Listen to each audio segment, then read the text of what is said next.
Well, that doesn't get you going. I don't know what will, chilly winter night here. Well, welcome so much to the start of our fall season. Our 2022 season. So excited you could be here. Before I talk about this speaking, I thought I would take a departure. I've actually brought a prop. If you don't mind, I'm proud of something I made a few weeks ago. So let me just show you. It will take a moment. So this is not what you think it is. This is not what you think it is. Yeah. Okay. Get into it. Thinking what this is. Orchestra knows, but all of you in the audience are unawares.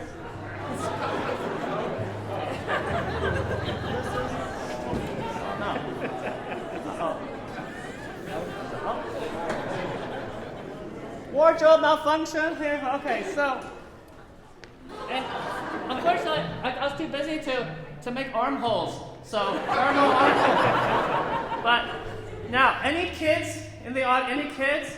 Kids? Okay, we're gonna do like a education thing. So can you guess what this is? Is it? Oh my word. COVID's really impacted our educational programs, hasn't it? Yes? Yep. Basketball? Baseball? Tennis? Yes, tennis ball. Yes. Oh, very good, very good. And those of you who play tennis, you probably recognize that usually it says like Penn or Wilson, so you know what balls are yours. Next guy. I don't have a license to use their brand name, so I just put Mahler 5. It's kind of a musical geek joke, but I'm just very proud of this because I actually sewed for this first time. So now you may be wondering.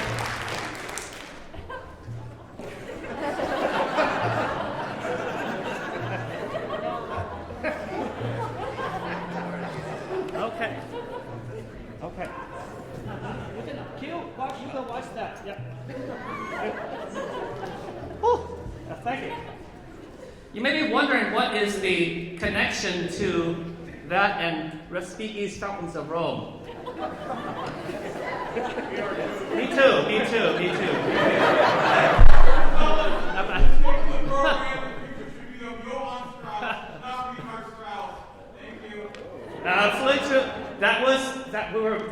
We're seeing if somebody noticed that.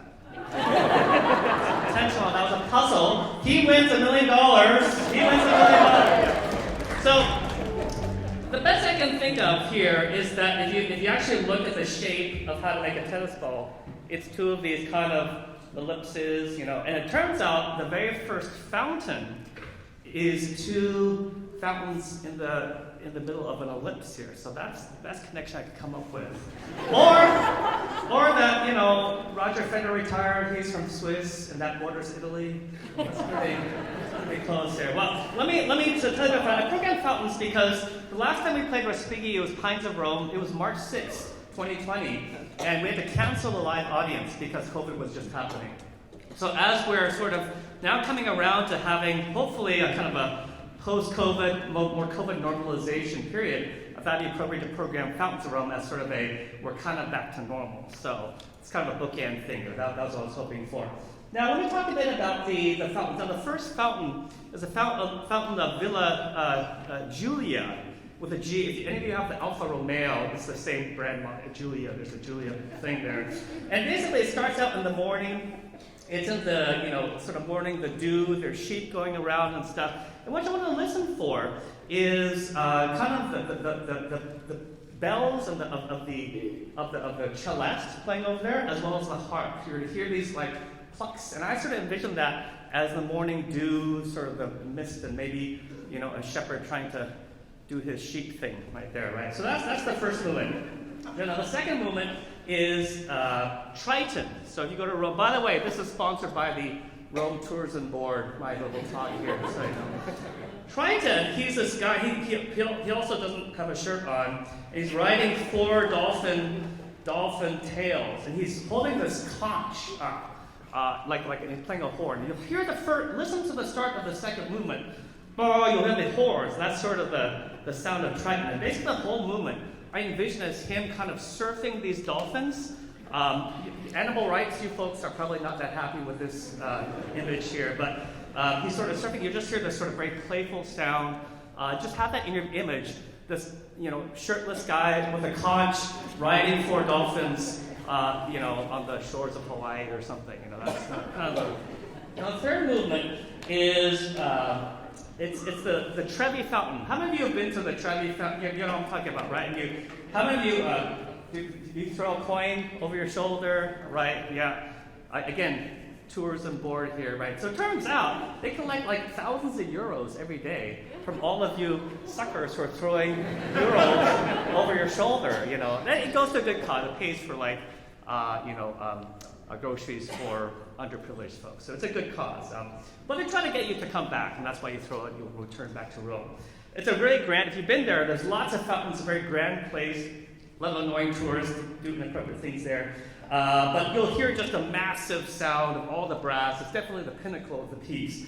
And then the last movement is the Villa Medici. And this piece actually ends, unlike Pines of Rome, where it ends really big, this piece ends very modestly, very quiet. And basically this fountain is like a big, round satellite dish, as if you're going to point it to Elon Musk's next thing or something, I don't know. But what you want to think about here on this particular one, it's actually very pastoral. You'll hear the birds. Listen for the trills and the violins. Listen for the flute. And sort of imagine yourself out in nature, the sunset. We're doing a whole day, a walking tour of Rome fountains. And this is the end of the day. You're going to hear that. The birds and stuff as the sun sets. So just a fair warning, it does end quietly, right? And so you might be thinking, how do I stay awake? They actually do serve coffee and tea and refreshments, and so you can get some coffee or tea, or you want something a little more potent.